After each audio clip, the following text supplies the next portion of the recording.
YouTube. Hare Krishna. So today's verse is Shrimad Bhagavatam, second canto, second verse, second chapter, and verse number 7. Should I start sharing, Guru Maharaj? Yes, thank you.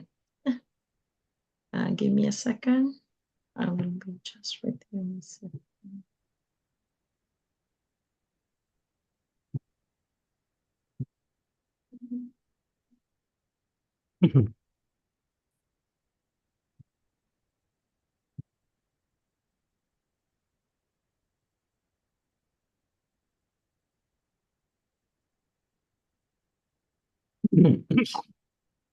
Okay.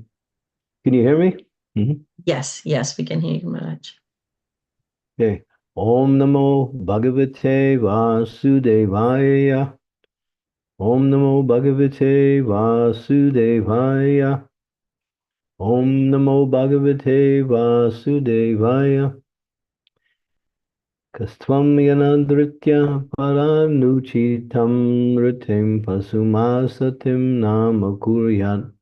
Vasyagyanam patitam Vaitaranyam Swakarmajan Paritapan Jusanam. Who else but the gross materialist will neglect such transcendental thought and take to the non-permanent names only, seeing the mass of people falling in the river of suffering as a consequence of accruing the results of their own work? Purport. In the Vedas, it is said that persons who are attached to the demigods, now I can't see. Bring it down. Okay. In the Vedas, it is said that persons who are attached to the demigods to the exclusion of the Supreme Personality of Godhead are like animals who follow the herdsman, even though they are taken to the slaughterhouse. Materialists, like animals, also do not know how they are being misdirected by neglecting the transcendental thought of the Supreme Person. No one can remain vacant of thought. It is said that an idle brain is the devil's workshop, because a person who cannot think in the right way must think of something which may bring about disaster. The materialists are always worshiping some minor demigods, although this is condemned in the Bhagavad Gita 7:20. As long as a person is illusioned by material gains, he petitions the respective demigods to draw some particular benefit, which is, after all, illusory, and non-permanent. The enlightened transcendentalist is not captivated by such illusory things. Therefore, he is always absorbed in the transcendental thought of the Supreme in different stages of realization, namely Brahman, Paramatma, Bhagavan.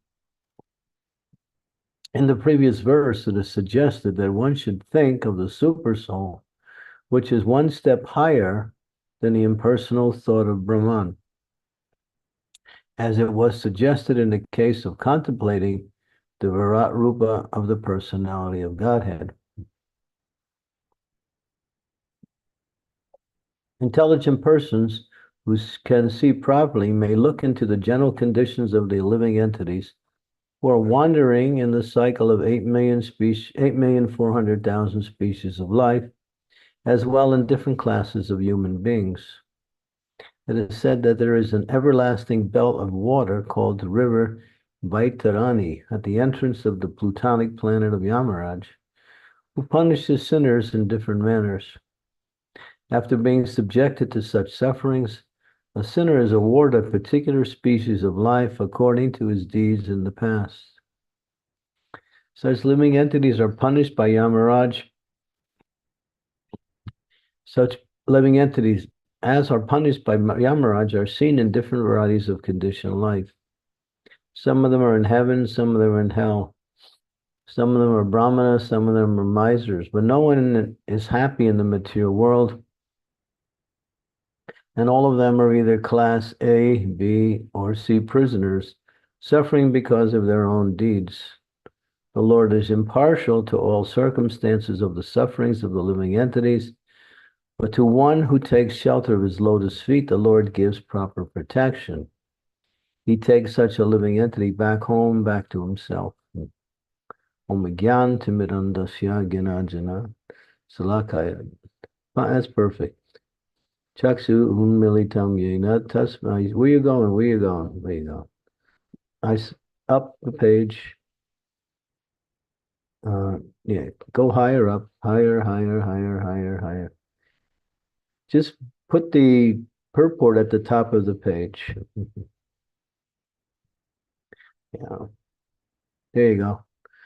Om Gyan Timirandasya Ginajana Salakaya Chaksun Militam Nena Tasmai Shri Gurave Namaha Mam Vishnu Padaya Krishna Prastaya Bhutale Shrimakti Bhakti Vedanta Swami Niti Namine Namaste Saraswati Deve Gaudavani Pracharine Nirvisesa Sunyavadi Pastyatya Desatarine Vanchakalpatarubhischa Kripa Sindhupa Evacha Patitanam Pavanebhyo Vaishnavebhyo Namaho Namaha Sri Krishna Chaitanya Prabhu Nityananda Sri Advaita Gadadhar Sivasari Gaur Bhaktivinoda Hare Krishna, Krishna Krishna, Hare Hare, Hare Rama, Rama Rama, Hare Hare.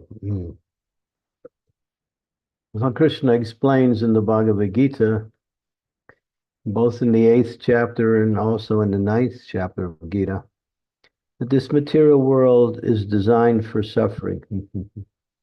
Dukkalayam asashratam. In other words, there is no one here in this material world who can actually find happiness. Although the pursuit of happiness is natural, because by nature, the living entity is happy. Spiritual life is life, and therefore, spiritual life is the quality of the living entity's existence. We are spiritual beings, and we experience happiness according to our intrinsic spiritual nature. Either in Brahman, Paramatma, or Bhagavan, there is happiness to some degree. But because the living entity that identifies themselves with something other than who they are, this is the disease. This is the ignorance. To think you're something who you're not causes you to act in a way that is different than who you are, and that is material life. We think we're this body, and we think we can find happiness through mind, the senses, the intelligence, and the activities in this material world. And everyone is trying. And sometimes happiness takes the form of causing others suffering.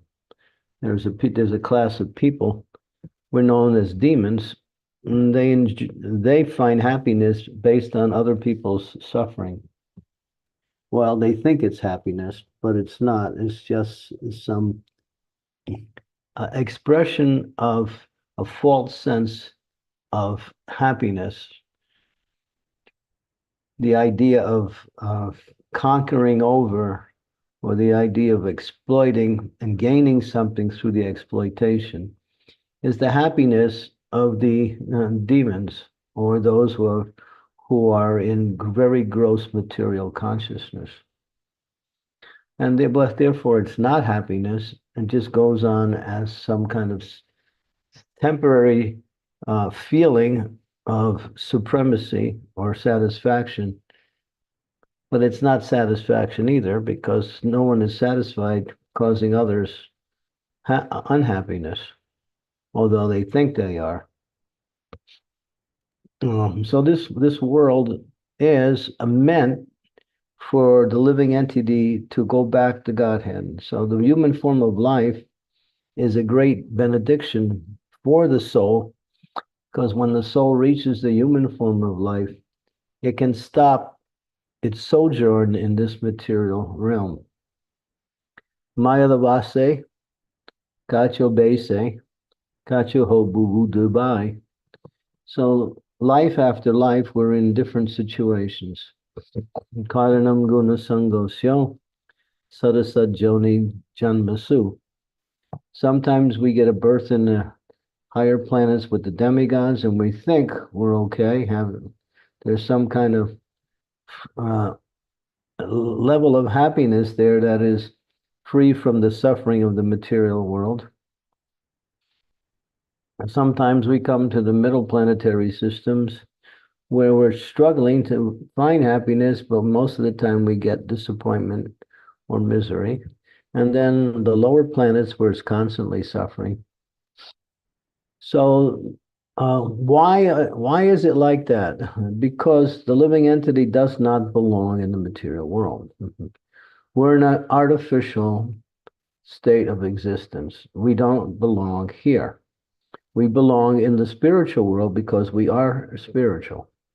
And we belong with Krishna because our relationship with Krishna is eternal. But because we somehow have given up that our position as an eternal servant of the Lord and want to try to express our own desire for control and happiness, we're forced to accept this temporary existence as our arena to satisfy this false sense of enjoyment. And that goes on as family life, political, social, economic, and there's different categories of how the living entity is looking for happiness in this material world. But everyone is looking for happiness. They may call it different things, but still, the background is to find satisfaction and happiness. But it's not possible. It's like there's one story where one man he's searching on the ground. He's looking very enthusiastically all over the area where he's in. His friend comes along, notices his friend there, and he says, "Oh, what are you doing?" He says, "I lost some money and I'm looking for it." He said, "Oh, okay, let me help you." So they're both looking, and after some time, the friend turns to his looking friend and he says, "You sure you lost the money here?" He says, "No, I lost it down there, but there's more light here." So this really illustrates material life because we think we're seeing the objects of our enjoyment in front of us in the form of taste, sense, taste, sound, feeling, what else? Smelling, touching, what else? Uh, the five gross senses are looking to contact the external objects of the senses, which are in the arena of the material existence. And the living entity is trying to connect the senses with the sense objects and thinking this will bring satisfaction and happiness.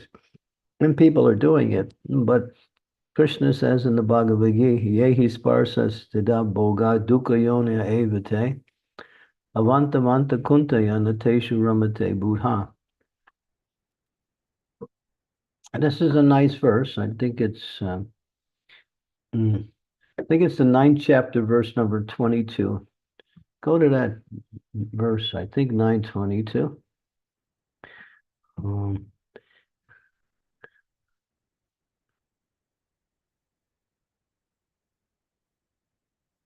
Let me see.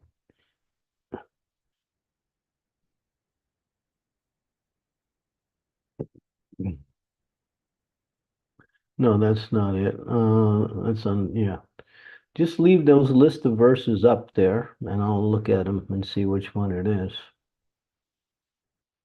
Yeah, 522. Thank you, Sri Devi. 522.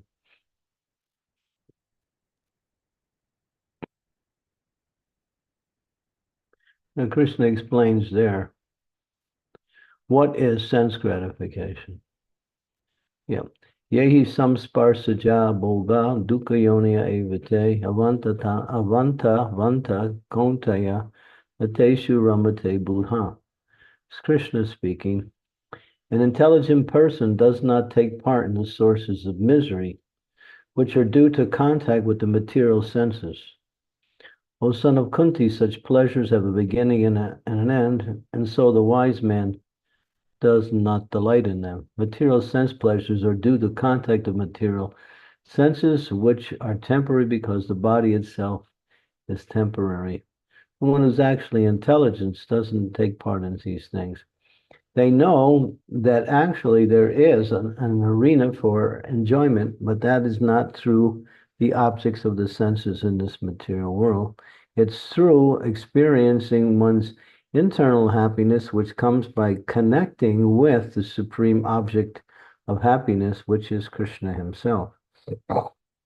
It's like the closer you get to the fire, the warmer you get, the more you see the light.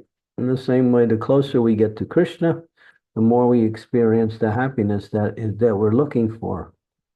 Because that happiness is intrinsic, or you might say innate, within the soul's existence, but it doesn't come out in the form of this artificial attempt to enjoy in this material world. So those who are intelligent stop trying to enjoy this material world and strive to and then engage in devotional service, which is susukam kartam avyayam. Turn to the 9th chapter, verse number 2.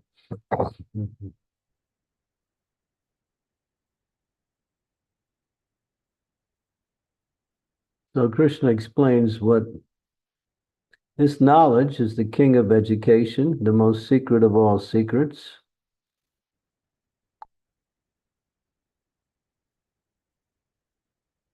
It is the purest knowledge, and because it gives direct perception of the self by realization, it's the perfection of a religion. It is everlasting and is joyfully performed. So here, this knowledge, transcendental knowledge, it says the secret of all secrets. Now, transcendental knowledge is available. You can read it. It's in books. It's given by the acharyas. It's given by the spiritual teachers. But it's considered the secret of all secrets. Why? Because only those who take to Krishna consciousness can understand that knowledge. Therefore, it remains secret to those who are not qualified. And that is those who still look for happiness in the material realm. And the knowledge is pure, and it's because it gives direct perception of the self by realization. It connects one with oneself through the process of devotion. And it's eternal, and it's performed joyfully. So anyone who is actually looking for their best interest in life will take to devotional service to the Lord, because they can find that only there, nowhere else. But the living entity is so attached to still doing things according to their own mind, intelligence, and speculation, that even though they're given good advice, they can't take it.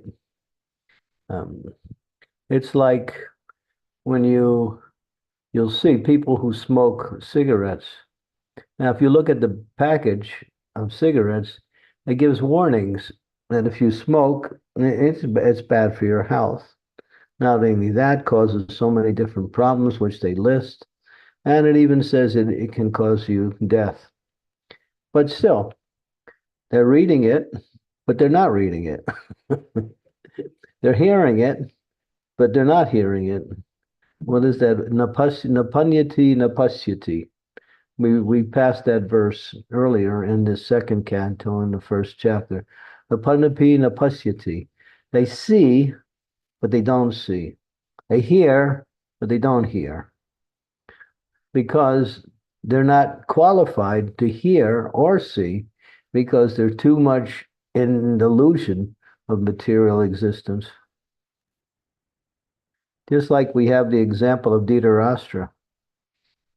Dhritarashtra was a great king, but he was so attached to his nefarious sons, headed by Duryodhana, that all of the good advice that was given to him about giving the Pandavas their rightful situation to rule the throne, And he knew Krishna was on the other side.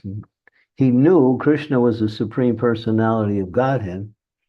He knew exactly what he was fighting against, but still, he was attached. I know you're right, but still I can't do it. No. Or I won't do it. Now that's material life.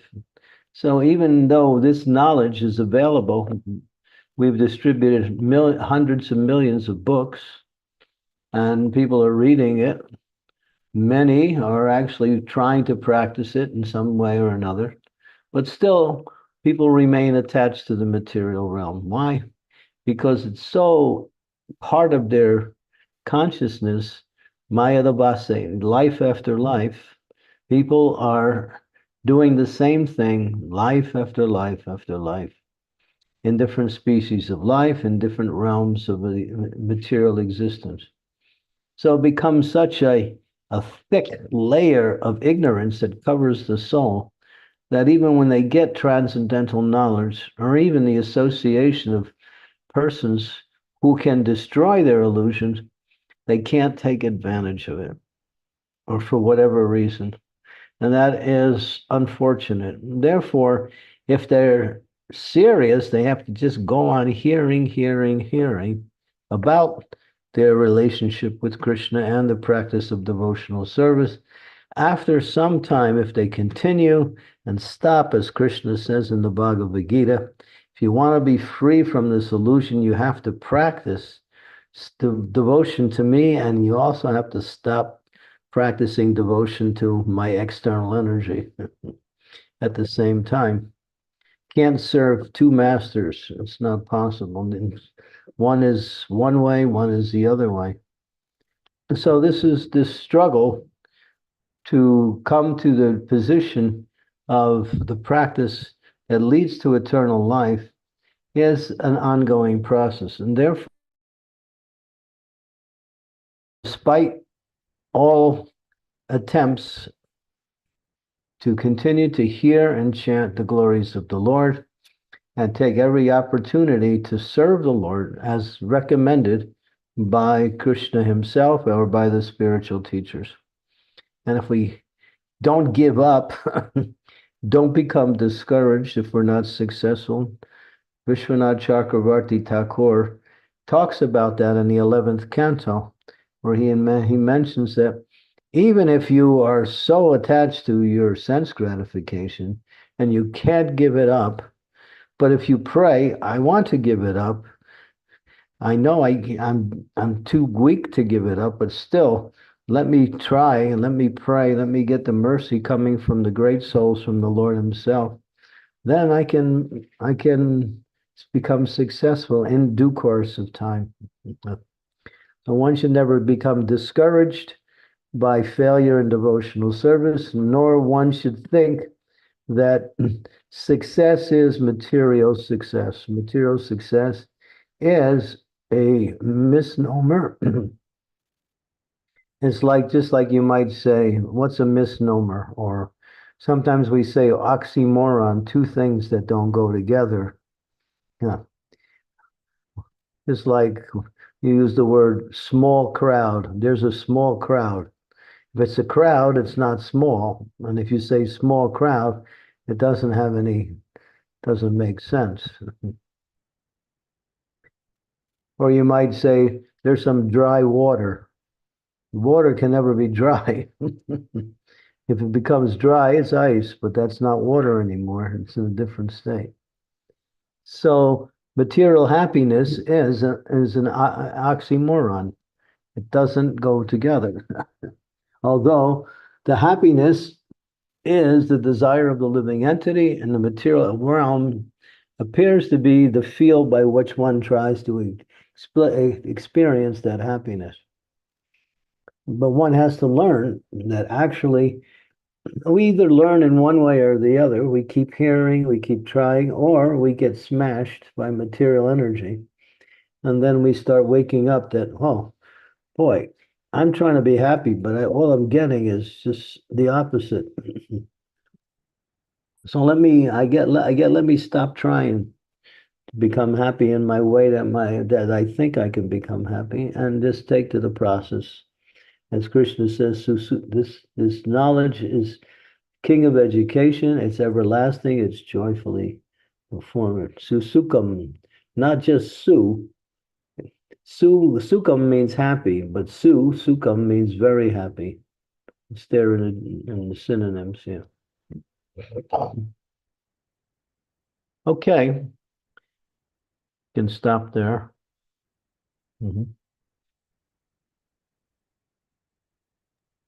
Thank you so much, Maharaj, for reminding us again and again that we need to come out of this material existence and fix our consciousness in Krishna. Thank you. Devotees, if you have any questions, comment, realizations, please unmute yourself and ask. And if you can't type, then please, if you can't speak, then please type and I can read it for you from the chat box. And it'd be nice to have your cameras on if you can. Thank you. Hare Krishna. So while we're waiting, let's see if there are any immediate questions. Yes, please. Yes, but Brett Prabhu, please go ahead. Please accept my humble obeisances. All glories to you, Maharaj. All glories to Prabhupada. Maharaj, I like that final point you made, that oxymoron of material happiness.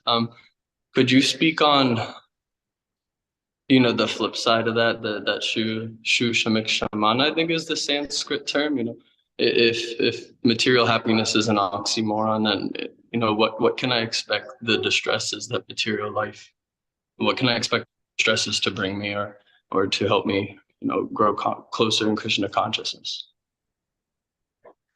Well, these distresses are just indications that you're in the wrong place. If you stick your hand in a fire, you're going to get some burning. So obviously, your hand doesn't belong in the fire. So the attempt at material happiness in different forms brings about different kinds of disappointments or sufferings. And then one learns, well, this is not the place to look for it. But then, because people are so attached to the idea of getting material happiness, they try in different ways to do the same thing.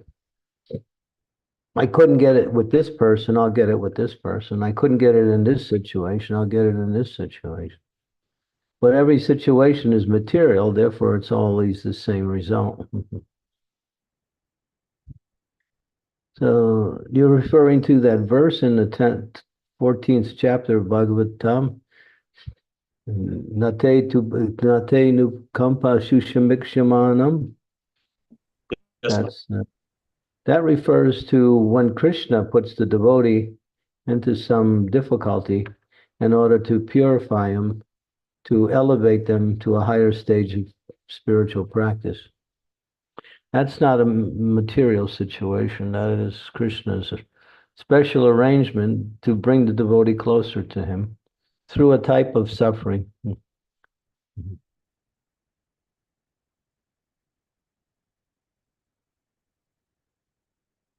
Yeah. That's orchestrated by the Lord. More so a suffering out of our control in comparison to material suffering, where it's more so our choice. Yeah. Okay. Hare Krishna. But it's not suffering.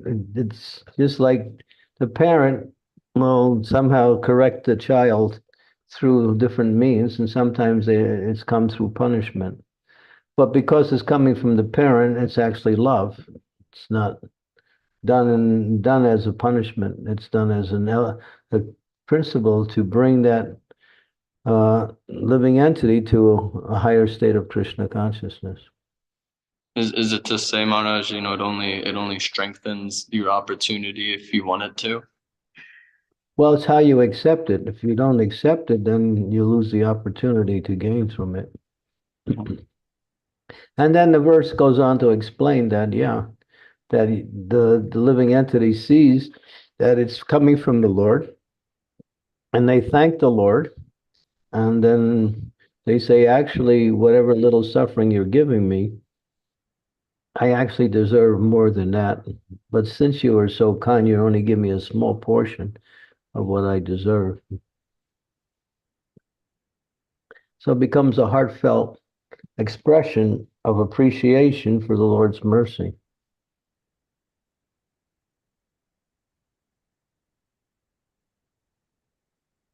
And Maharaj, I'm sorry, Maharaj, I just wanted to build off that too.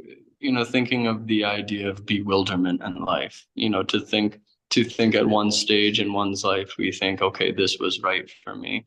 And then, 5 years pass and you think, okay, well, wow, I was wrong all along. I thought this is what Krishna wanted for me, but in all reality, there might be something better. So how can devotees, avoid bewilderment, or is that just the mercy of Krishna? Uh, hmm, well, when we make decisions and we're not sure of whether it's in line with Krishna or not, then you have to, or you make plans to make decisions, then you have to ask who the spiritual master or someone who's on the same level as the spiritual master. And getting guidance is required. So you don't fall into wasting time and energy and doing the thing that you don't need to do. And wasting time and not doing the thing you do need to do. That's why we have sadhu sangha. That's what it's for. The guru is there, Krishna is there, the scriptures are there. The association of devotees is available. We have many opportunities to check before we make a decision. These are usually significant decisions in our life, day-to-day things that we do in order to maintain ourselves. We can learn through our own experiences.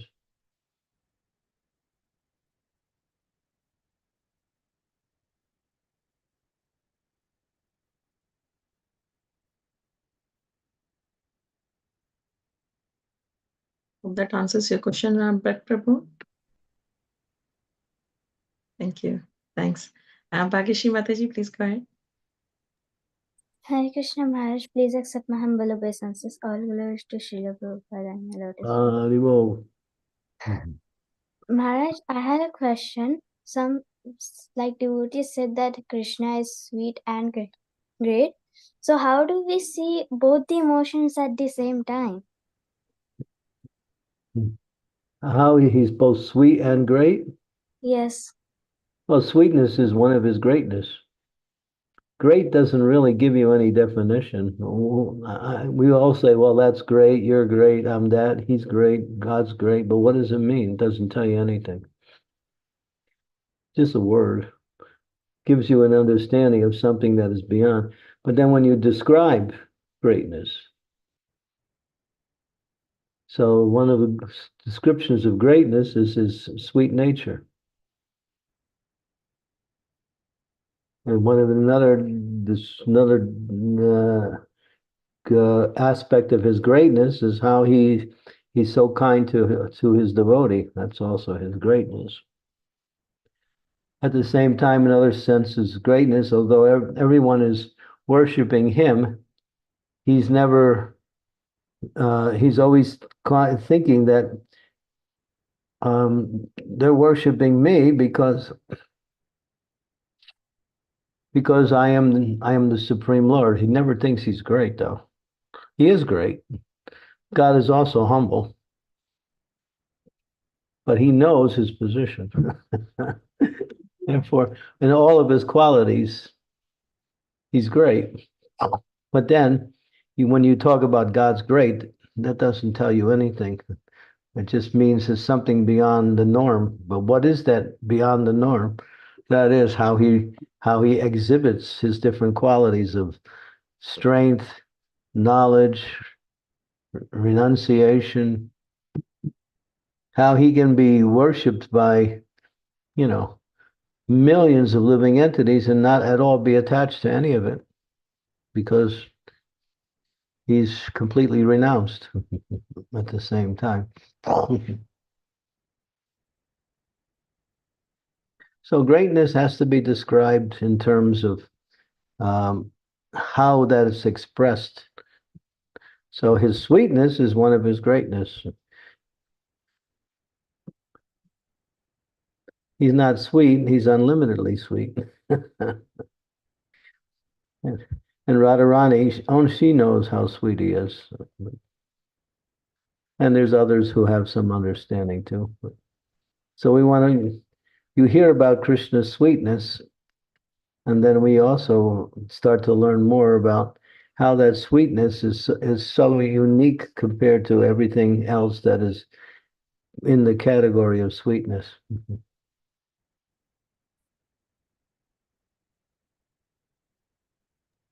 Thank you so much, Maharaj.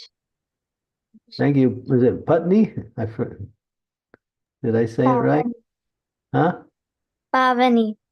Bhavani. Okay, Bhavani, I got it. Bhavani.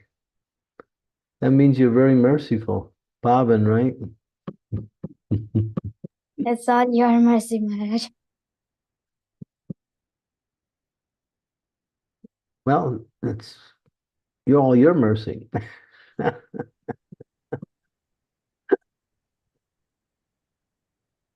Thank you. Thanks, your Pavni.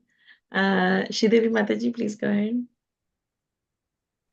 Thank you, Satyabhama.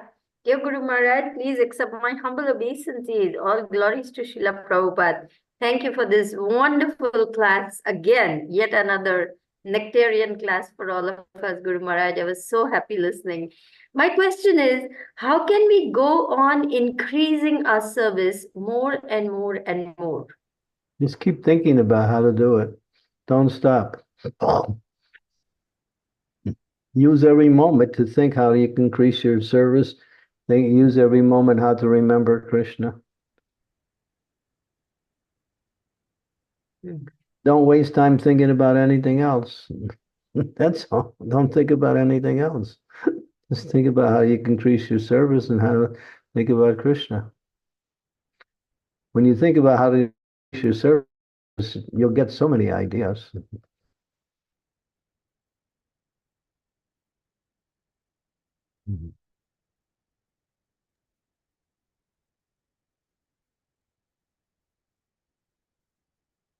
I think Mataji is making notes. Is that Shridevi Mataji? You happy? Yeah, thank you very much, Guru Maharaj. Hare Krishna. Thanks, Mataji. Sakshi Mataji, please go ahead. Hare Krishna Maharaj, please accept my humble obeisances. All glories to Srila Prabhupada. Hare Krishna to all the devotees. Maharaj, my question is, like you said, one has to hear and hear again and again in order to get rid of the ignorance. Means we have to maintain consistency, and I always struggle in maintaining consistency. So can you please suggest some tips so that we can be consistent in our practices? Yeah, move to Ujjain.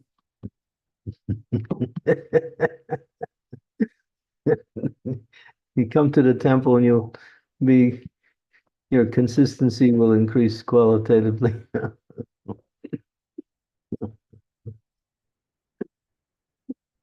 I don't know if that's the best answer, but it's one of the answers anyway. Maharaj, we need devotees in Indore for preaching. Let her be in Indore.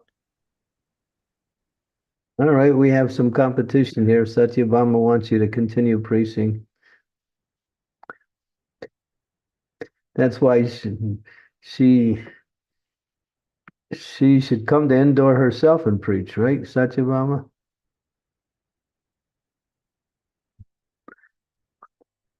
The devotees in Indore, they need a temple, right? They don't have a temple yet. And many devotees too. When we came into the airport yesterday, there were so many devotees there.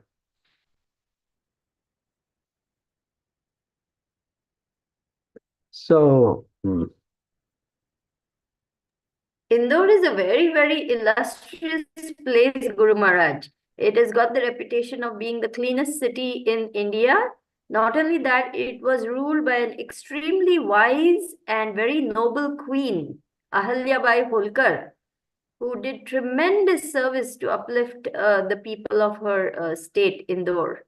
mhm. She was a very far-sighted, visionary leader, exemplary, never used the state finances. They used only their personal money. I mean, really an exemplary ruler. So Indore has a very illustrious history. Prabhupada came too. But there's too many Mayavadis there. That's the problem.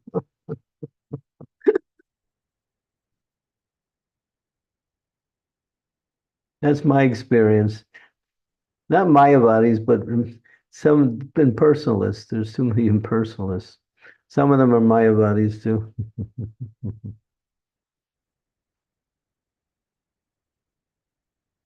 But it's a nice city, as you said.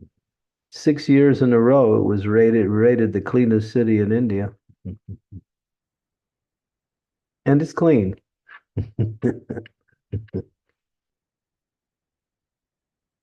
But that's one of its qualities.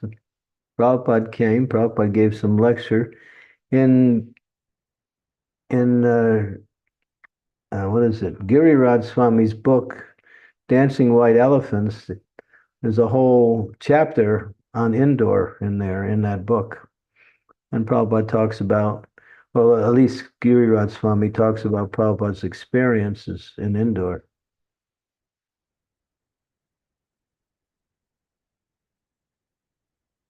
But, I mean, you get a lot of good association. You have Romapad Swami comes regularly there. Who else comes regularly?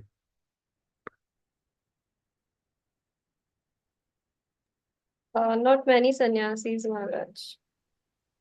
But we have in our temple His Grace Mahaman Prabhuji. Oh yeah, you do have a temple in Indore, Mahaman.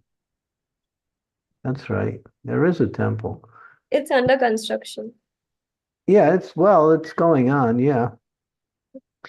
But many of the, yeah. But you need a second temple because that one's outside of the city.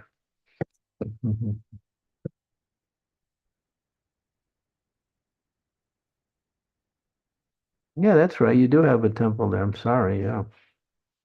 Jagan beautiful deities of, what was it, Radha Govinda? Yes, Maharaj, Radha Govind. Radha Govinda plus Jagannath. Big Jagannath. Yes.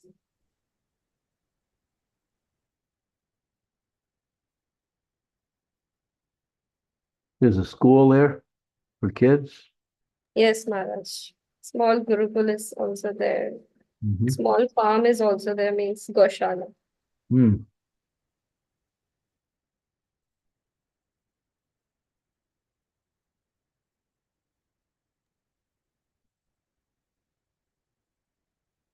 Okay. Thank you. Thanks, Akshi Mataji.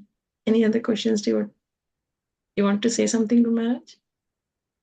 Well, I was just going to say, the more we stay in the spiritual energy, the easier it gets, and the more we make progress.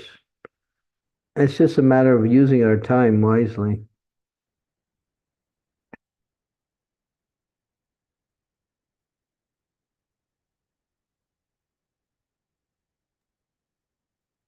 Thank you. Thanks, Maharaj. Thanks, Akshi Mataji. So, if any other, yes, Silpesh Prabhu, please go ahead. Hare Krishna Guru Maharaj, please accept my humble obeisances. All glories to Srila Prabhupada. Guru Maharaj, tomorrow is Ekadashi here, and obviously we use Ekadashi to increase our spiritual practice. But on the other side, I wanted to ask if we have something material that needs doing, like something that we need to commence, is Ekadashi still an auspicious day to do it? We try to minimize these things, but when it comes to absolute necessities, sometimes you can't do that. You have to discriminate whether it's needed or not. I meant more in that, is it like a favorable day to maybe start something on Ekadashi that might be material? Like maybe you need to buy some insurance or something like that? Well, it is a day to get the blessings. So starting some project will get some special favor if it started on Ekadasi. Yeah. Thank you very much. Mhm. Thanks, Prabhu. Any other questions? I've got a question. Maharaj, I have a question about this verse, especially that when you mentioned that we are always, living in that material attachment and in that entanglement. But if we as a devotees, for example, like we are working, being grasta, so like I think previously mentioned that even if devotees are there, for them it's different because we're serving the Lord, we are engaged in his services all the time. But in the spiritual world as well, spiritual life as well, we face so many struggles with co-devotees or anything related to a sadhana or anything. So how do we take this? Are we still in, like, it's very confusing. Are we in the spiritual realm, or we are just struggling sadhakas who are, juggling between spiritual and material activities? Yeah, the grihastha is an ashram. There's grihastha ashram. Ashram means place of spiritual cultivation. So it's one of the designated places in material life where you can practice Krishna consciousness. And then you have to follow the rules, principles, and activities of the grihastha ashram. And if you do that properly, you'll make spiritual advancement and also be able to fulfill your needs as a role model within the family. So we have to learn what is grihastha ashram.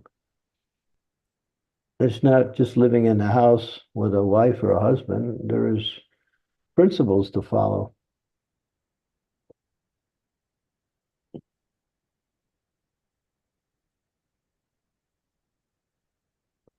The welcoming guests is one of the main things for grihastha ashram. Serving guests, giving in charity, educating children.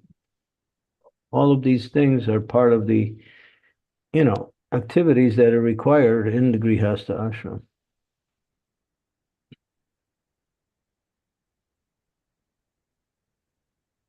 So we're basically in the material world trying to follow the rules and regulation to be able to, to be in the Krishna consciousness, basically. Yeah, but following rules and regulations is simply to secure your ability to stay unaffected by material energy. Hmm. But the goal is to develop your love for Krishna.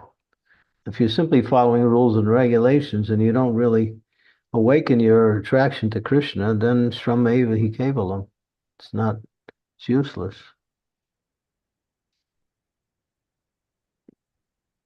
Rules and regulations secure us from being victimized by the material energy, but they're not bhakti themselves. They're just ways of preventing us from falling into the material activities, material consciousness. Bhakti is different. Bhakti is attraction to Krishna.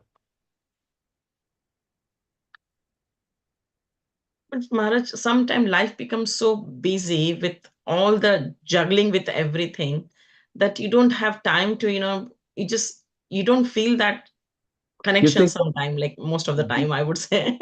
you think that's an excuse? Don't know. You're making that sound like it's an excuse. It's not.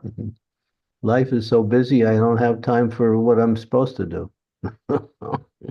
Like busy as in not in the material activities. It's busy in both material and spiritual, I would say, combined. That you're like a machine. You're just doing things as in, Well, if you don't know what you're doing, that is called niramagraha. One of the defects in bhakti is following rules and regulations just for the sake of following, not knowing why you're followed. There's a purpose. That's called niyamagraham. That's explained by Rupa Goswami.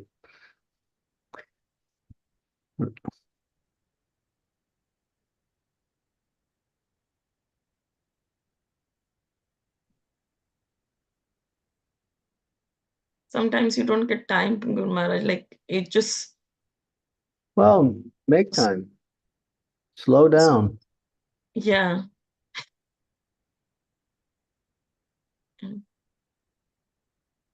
Remember, you're not the doer. when that famous Mother Teresa, the great Christian saint, she was here, and one, I don't know, what must have been a reporter or someone asked me. He said to Mother Teresa, "Mother Teresa, how do you help so many people? How do you do it?" She said, "One at a time."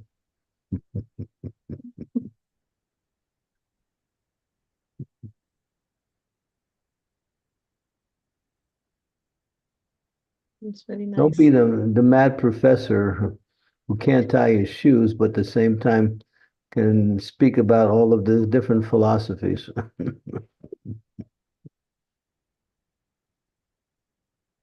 You have to learn how to control your mind and senses.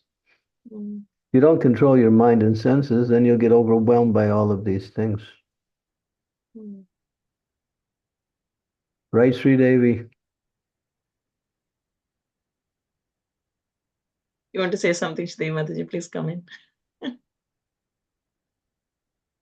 Guru Maharaj, as you were speaking that, I was remembering another thing that Mother Teresa said. She said, we can do no great things, but we can do many small things with great love. Mm. Yeah.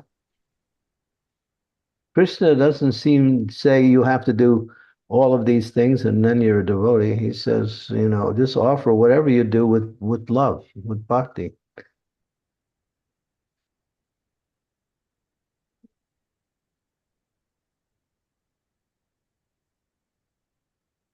Thank you. Thanks so much, Guru Maharaj. That's very helpful. But as we get inspired in our devotional service, the tendency is we want to do more. Mm. It's like an intoxication, Maharaj. Like you just can't, the body doesn't support, but you just can't stop. Like, there is no break. You just. Well, either there's no break or you're going to break. Either one. Put on the brake before the wall forces you to stop. Mm. Balance it out. Prabhupada would say, bhakti is the middle road, not too much, not too little. But how do you temper it? How do you temper that? You temper it by following a regulated schedule. But then again, as your enthusiasm increases in bhakti, you're going to want to do more. But the idea is you're going to want to do more, and then you have no time for anything material. Ha ha ha ha ha ha. There goes your material life, and then you're liberated. Haribol. So Krishna tricks you.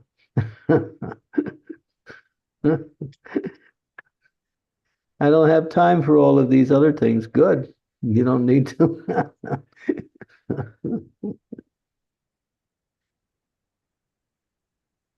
Thank you. That was very nice, very sweet. Helping. You think devotional service is so easily understandable? It's not.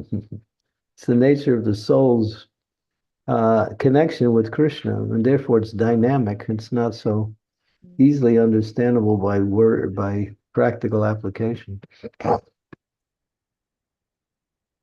Just try to love Krishna. I'll just try to love Krishna. That's all. And all your problems will be gone. Give your love to Krishna. Whatever you do, Krishna says,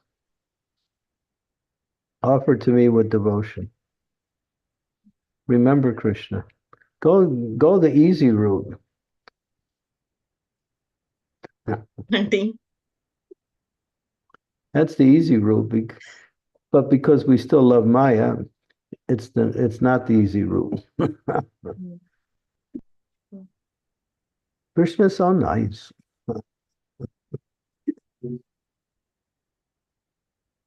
Can I ask a personal question, Guru Maharaj? Because I have noticed like you always manage your schedule and you cover so much preaching and everything. How do you control yourself And how do you look after your health based on your, preaching mission and everything, supporting Srila Prabhupada's mission? How do you do it?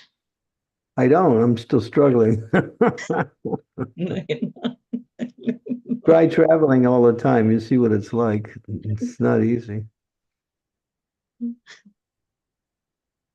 Travel throws your schedules up in the air, throws everything up in the air. But there's certain things you have to keep in place, even amidst all of the changes. And that's your sadhana. That you have to keep in place. Keep your sadhana. Don't let that get thrown up in the air along with everything else. For instance, tomorrow's Ekadasi. So I'll give you an example. This is what so they're asking me to do a class tomorrow at 6:30 in the morning. I have to do it. There's no question about it. It's part of the festival. So I'm going to do it. But normally on Ekadasi, I just get up and I chant all morning. And then after that, take lunch and then I go on. But I can't do that tomorrow. I have to get up, chant a little bit, and then go give this class. But then again, after the class, what am I going to do? I have my choice.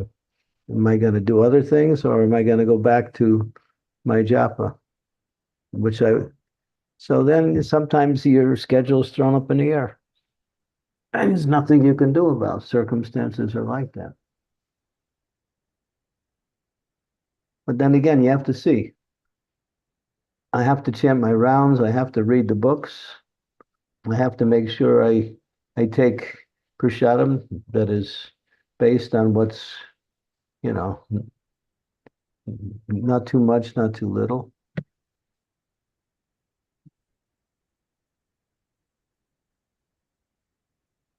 So everyone is struggling to continue. But if you develop your love for Krishna, the struggle is gone. Then it's all an expression of your love for Krishna. And even if it's difficult, it's not.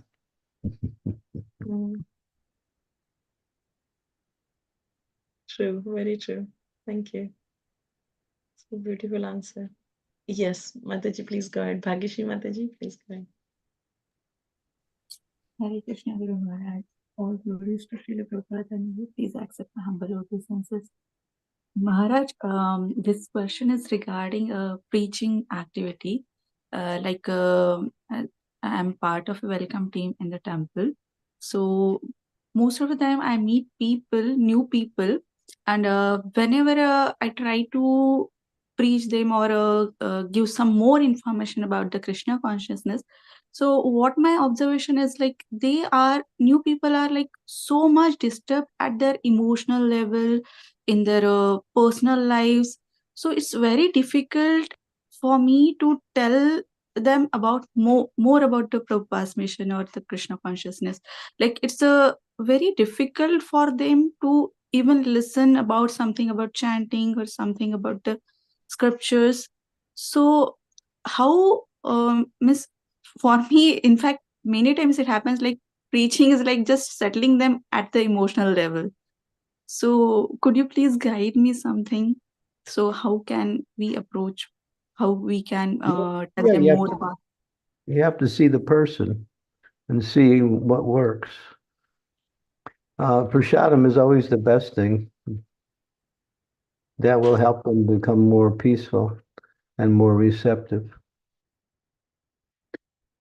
Rather than preach to them, encourage them to buy a book. Let them read themselves. You have to, and your question is, well, this is my service, how do I do it? And you have to learn how to do it, that's all. If it's about people, then you work with that individual according to, how you pray to Krishna to guide you, how you can help that person. How can I help this person? Krishna, guide me. Is it prasadam? Is it philosophy? Some kind words? make them feel at home, show them the beautiful deities of Sri Sri Gopi Jana Vallabha. I mean, there's so many ways that you can introduce people who are they're coming. If they're coming, they're coming. That means there's something that they have some desire. But don't try to make them a pure devotee the same day. It's not gonna work. Yes, Maharaj. Just being kind to people is an element of preaching. Yes. Because in the material world, nobody's kind to each other. If there is any kindness, it's usually motivated by personal interest.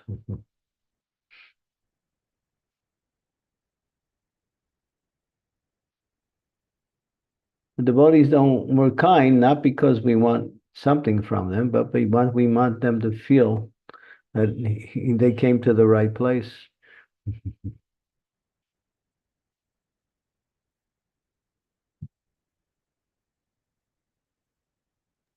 Don't forget the human element. As one great devotee said, we're so transcendental, we forgot to be friendly.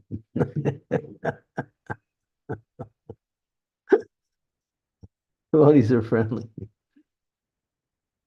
But at the same time, they have the tools by which they can inspire people in some way or other. That you have to use your intelligence to understand. But Prashadam's always there. The deities are always there. Yes. Prashadam always works, and even the beautiful darshans of the Gopijana Vallabha always works. Yeah, it worked on you. True, true.